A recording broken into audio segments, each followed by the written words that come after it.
How one button makes 9 souls. Ooh. Ooh, okay. That was 6k subs. We'll check it out. I love me some 9 souls. I love me some parrying. Dodge rolling. I like dodge rolling, but like, look. I think if a game is built entirely around parries, it is a very different kind of game than a dodge roll focus game, right? Dark Souls 1 gives you parries and dodge rolls, but it's clearly a dodge roll focused game. You can't parry any of the bosses except for the final one. I don't think there's any others you can parry. But 9 Souls, you can parry everything. Sekiro, you can parry everything. When a game is built with parry in mind, you have a very... Especially when it's actually built with parry in mind, not just, oh, we're using parry as a dodge roll. You can get some really cool systems and really cool combat. 9 Souls is... Oh, prime example. So, Malenia is not an Elden Ring boss. Malenia is not an Elden Ring boss. At all. I'm pretty sure people actually found...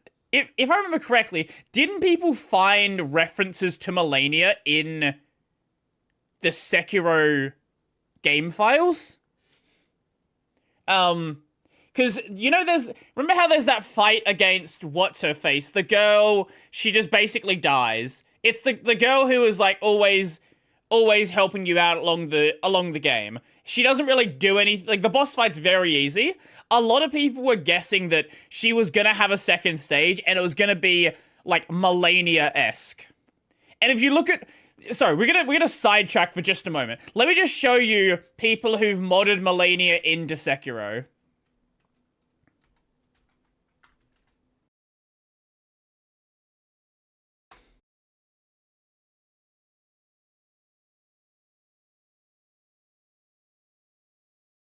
Because, like, this is, like, Malenia is a Sekiro boss. It is not an Elden Ring boss. It is a Sekiro boss they didn't use in Sekiro. That's what the boss is.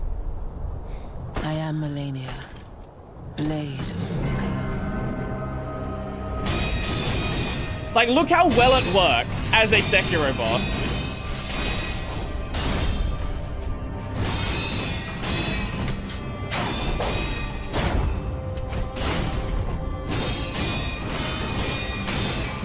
Obviously, you'd want to rework her, but, like, as she currently is, this is a Sekiro boss. It's not, like, the hardest boss of all time, but it's clearly a Sekiro boss. Everything about the way the combat flows is a Sekiro boss.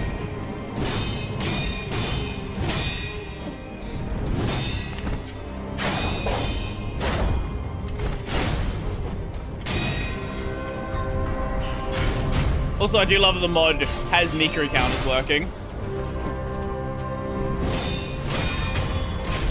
It's the easiest video to point to.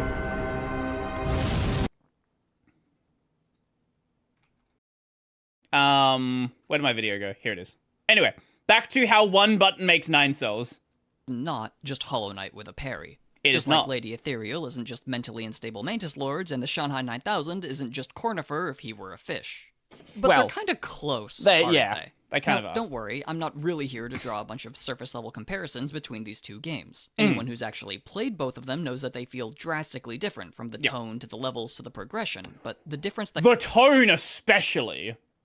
Hollow Knight is a dark game, but a lot of its lore is told sort of through lore tablets and things going on in the background. 9 Souls, people just die and have limbs ripped off in front of you. That caught me off guard the most was the combat. On first glance, they seem like they'd be similar. They've both got the same standard swipe, dash, projectile, and even pogo attack. But when it comes to using these tools to take out an opponent, they couldn't feel more different. Hollow Knight It's doesn't all show because brutality, of, 9 you Souls guessed does. Yeah, it, yeah, yeah. The parry. Now, if you take Well, a second to think... And when it does show brutality, right? Like, Hollow Knight brutality, with how stylized it is, it's not as extreme. Even if it's the same... Like, even if you're seeing something as extreme, like somebody Like, the Hollow Knight stabbing himself in the chest, right? Like, you're not seeing blood splatter everywhere. So even if it's just as brutal, the style makes it seem less so. About it. A parry is a truly insane thing to add to a video game. It's a single button that, if used properly, makes you completely immune to your opponent's attacks. They often don't require any setup, can be as fast as you can press the button, and are generally accompanied with additional rewards if you land them. So it's not surprising to see how combat systems that include them often appear to warp around the technique. Depending on the game, they can either be a way to show off your skill, I did see this one recently. This is a cool game. Requirement to engage with the game at all, but they're almost always incredibly strong, and Nine Souls is no exception. But before I continue, spoiler warning. I won't be talking about story at all in this video, not but blood, I will be showing footage of late game enemies and bosses, so if you want to avoid that, you have my sincere apologies for that bit about Lady Ethereal at the start of this video, and you should probably head out before I start showing footage of the final boss. Cool? Cool. Let's get started. So, Nine Souls parry. How does it work? Well, it's as simple as facing your opponent, tapping L1 right as their attack lands, and boom, you've prevented all damage from the attack. The parry window itself is rather small, but it's followed by a roughly half-second window where you can imprecise parry, where you'll take some internal damage. Health loss to internal damage will regenerate over time, and it can't kill you, so as long as you parry within a little over half a second of any attack, you'll never die. Instantly, you can see how this could have a massive effect on the game, a spammable, decently Yeah, because I'm going to use it as my primary system. If you give me a parry, I'm going to use it as much as possible. long move where you're basically immune to damage is kind of insane. And to see how the developers balanced it, we need to take a look at the enemy design. By most standards, the other thing with Nine Souls is they intentionally include enemies or attacks that have to be dealt with in different ways. And Sekiro does the same thing, where you have like the Mikiri counterattacks. You can't parry every attack, and this is a good thing. You shouldn't be able to. There should be things that sort of, it's parry, parry, parry. Oh look, there's a different thing, and now I'm engaged with the combat. Yeah. Box of the most basic enemy's attack is broken. It's way too big, hits both. Oh yeah, one thing I also like about Nine Souls is it doesn't have contact damage. I like Hollow Knight, and I know why it has contact damage.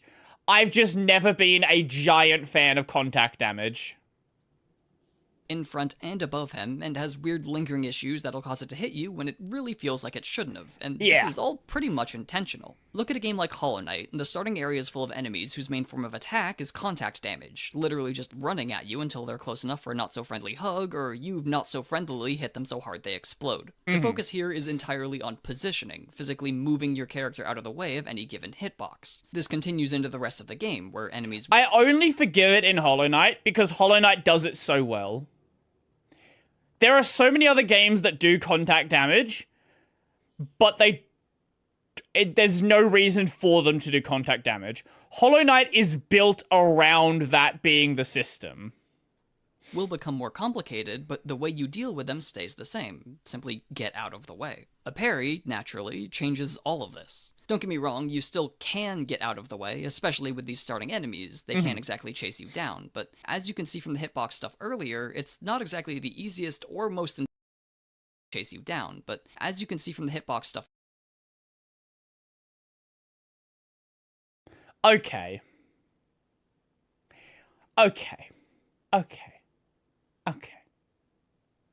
I didn't realize Nine Souls hitboxes were this bad. That's... I parried every single thing I could. I didn't realize they were that bad. Earlier, it's not exactly the easiest or most intuitive thing to do. I'd go so far as to say the developers are actively discouraging that movement-focused style of gameplay. Your attacks lock you in place, preventing you from getting out of the way of any retaliatory hits. Your dash has a lengthy cooldown that prevents you from using it often. And it's flat out disabled in the air until partway through the game, heavily discouraging you from trying to jump away from or over whatever's coming at you. All of this encourages a significantly more grounded style of gameplay, where you meet every attack head-on without much in the way of actual movement. Even though you can parry in midair, it bounces you up. And that's also why they have the the talisman system. It really wants you to focus around counters. When everything can be defeated with a single technique, like that being parry, suddenly that one technique becomes the best option, or even like the press to progress button becomes boring. Parry should not be a flawless way to defeat everything. Okay, I agree with you that a game can be like that, but I don't. Even early, I don't think early Sekiro, because you don't get Mikiri counter until a decent portion into the game, and a lot of bosses don't even need Mikiri counter. I don't think that's the case. I think you just need to design combat that feels engaging. And the way you design combat that feels engaging with a parry system is you design different patterns. The E33 does the same thing. Like, a lot of bosses, like, I don't think there's a single boss that has the same attack pattern. You might have bang, bang, bang, or bang, bang, bang, bang, bang, or bang, bang, bang, bang, bang, bang, bang, bang. Like, you have to change the flow, or I don't like them, but I know why they're there. The delayed attacks where it's like,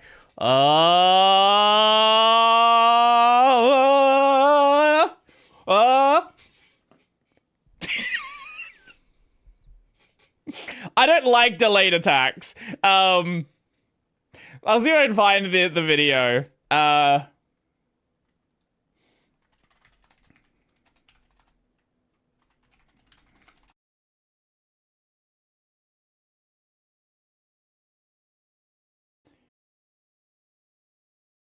Okay, this is not the one I was looking for, but this works as well. This works as well. This ain't looking good, but all I have to do is parry his next attack, and I'm good. So I just gotta lock in, and I got this. All right, here he come, here he come. Come on, come on, come on! What the hell is that? Man, why is he not swinging? How am I supposed to parry this? Bruh, is this nigga trolling me? Ah! Man, this some bullshit. What am I supposed to react to? Nobody winds up like that, nigga. Come on. Nigga, swing! Goddamn! Oh my god, can you please telegraph this in a reasonable way? Fuck! Alright, you just trying to trip me up, huh? Okay, I'm not letting you trip me up. I'm gonna be patient.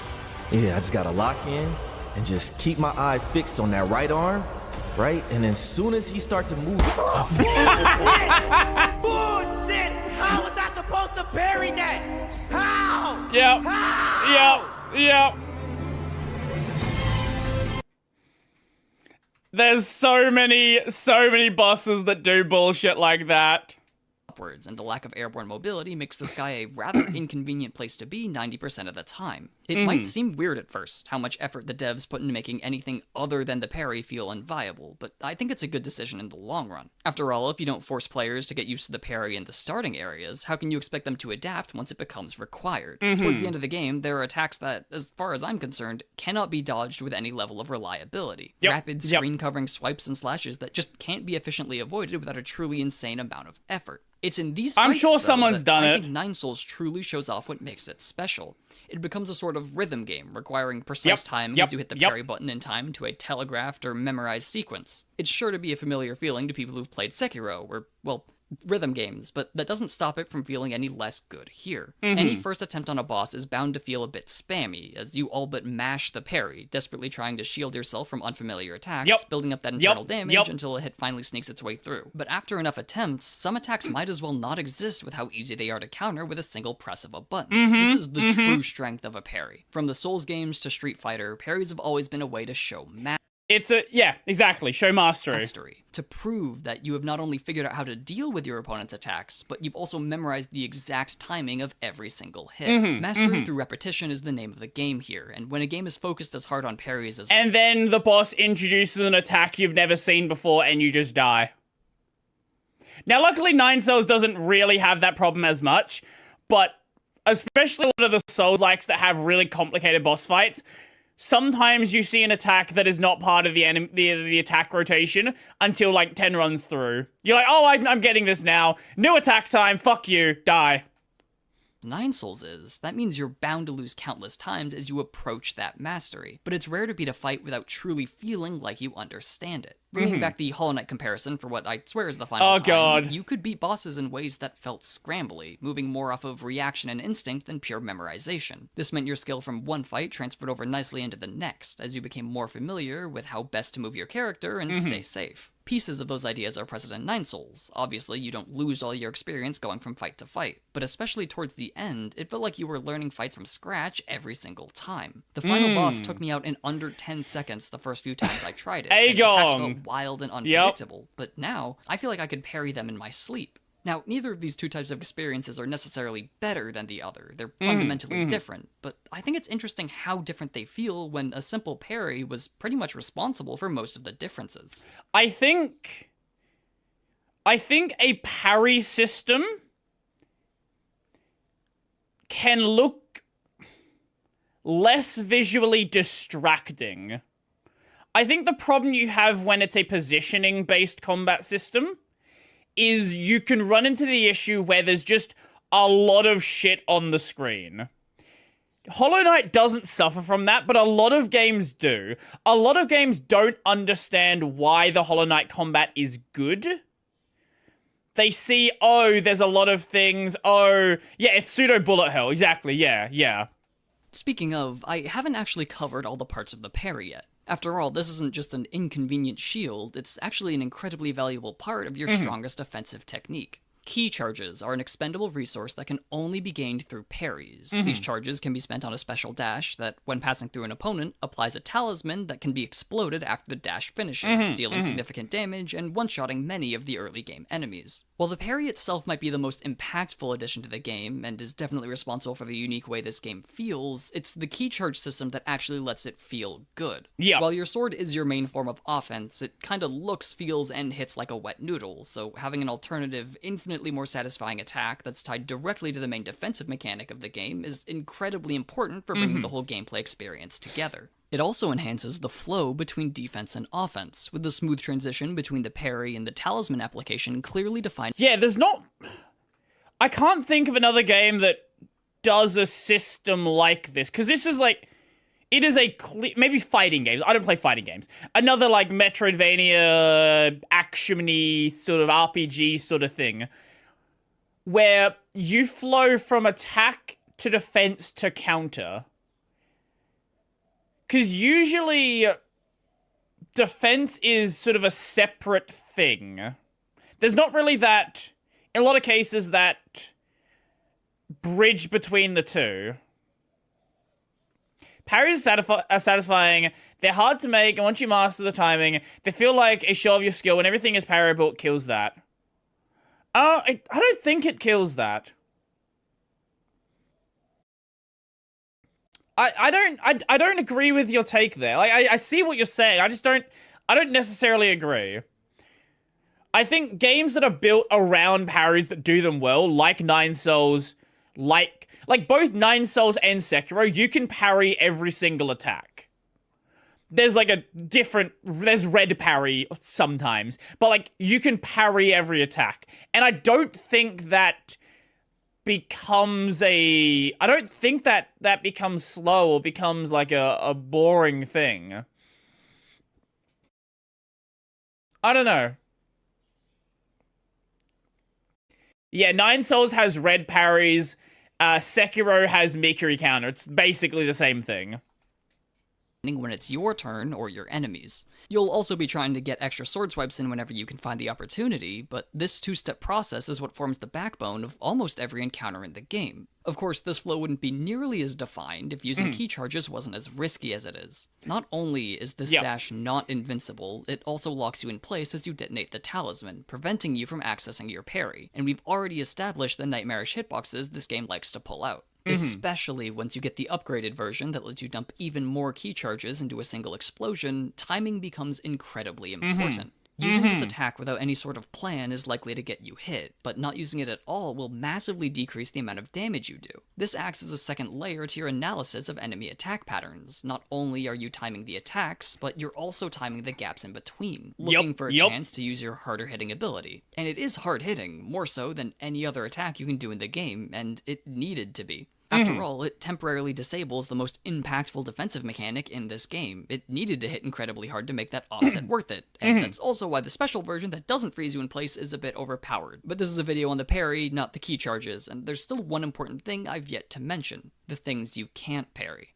In a game that relies this much on parrying, unparryable attacks are always going to be a big deal. The premise of the parry is absolute defense. You'll never get hit, never take a single point of damage as long as your timing is good enough and your finger doesn't cramp. This is fine, but if the only two verbs in this game were parry and attack, the gameplay would be at risk of becoming repetitive, and my finger would be at risk of falling off. Adding dodge into the mix provides some much needed variety, even if it isn't optimal 99% of the time. As I covered earlier, many of the enemy hitboxes in this game are designed specifically to stop you from physically moving out of the way, and even though your invincible dash is perfectly capable of Automod caught something? What did Automod catch? Wow.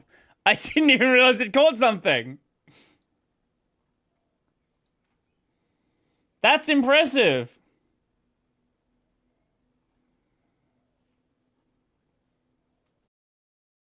Oh, we didn't change over category, did we? Sorry, I'll fix that. Just chatting. One of the follower bots.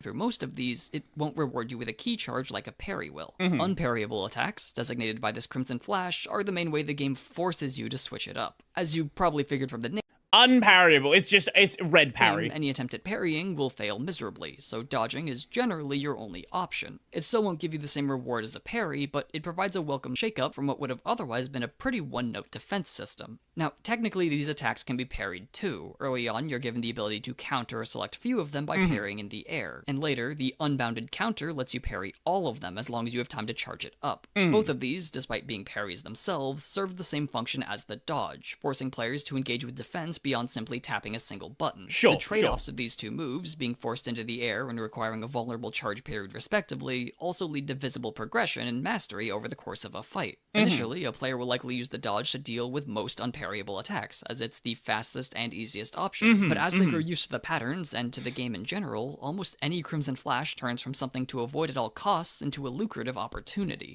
The fight with the final boss is full of these moves, and with how it's designed, almost all of your openings are tied to these unparryable attacks. My first few attempts couldn't have been more different from my last, with all of the frantic, panicked dodging. I completely agree. Yeah, my first ones were rough, to say the least.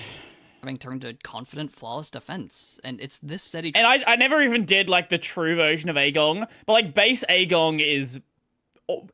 It was already such a nightmare. Transition from panicked evasion to confident counters that makes the whole system as satisfying as it is. You can feel your growth over time, actively experience the change in how much you fear attacks, and how well you can deal with them. In a combat system focused See, the other problem with a dodge-based system is when you don't have clean hitboxes.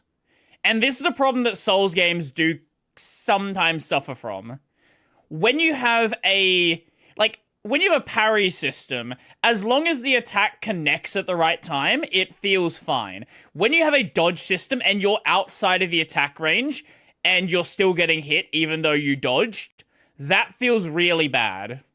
Evasion, you can definitely master how to avoid and even counter different moves, but with a parry, you get to feel like you're meeting them head on. It makes you feel untouchable, because for all intents and purposes, you are. It's the root of the entire combat system, something so strong that the entire experience depends on it, with no other mechanic coming even close in terms of importance. Having such a dominant mechanic can be a blessing or a curse. Basing almost every aspect of your combat around a single button means the enjoyment of that combat lives and dies on that button alone. But in this case, with this parry, I think it was done right. This video doesn't really have a thesis or anything. There's no neat summary statement for me to tie all this up with at the end. It was just a bunch of rambling about how the parry, and everything related to it, completely changed how this game felt to play, and influenced a bunch of decisions made around the combat in general. I can't say that it's the best parry ever, and I'm definitely not saying that it's the worst, but it is one of the most impactful, Failed the puzzle? and left an impression on me large enough that I Come felt on, like if you're gonna include some B-roll, don't include yourself failing it. taking the time to write all this out. It's also a smaller topic, so I can finish this all up before Silksong comes out. And Borderlands 4. And, college. But now that it's over, I can get on with enjoying those experiences and probably make some videos on them. Not college, but the other two for sure, so look forward to them in the future. But that's all for me for now, so I hope you enjoyed, and I'll see you again soon. See ya. Yeah, I agree with so many things that were said there. There's nothing, there is nothing to disagree with there. That's a really good video. That was a really good video. Parries are a system that can be done really well, but the problem is a lot of the time, a game that has a parry, the parry is the dodge button, right? They don't use the strengths of a parry. They use the parry as dodge. And like Bloodborne, for example, I don't think Bloodborne really uses parry's strengths like Sekiro does. Sekiro really takes that, oh, you can do things faster with a parry than a dodge, and actually builds a game around it. Sekiro's parry system is just so much better than everything else. It's really hard to compete with that. But yeah, that was a really good video. That was a really good video.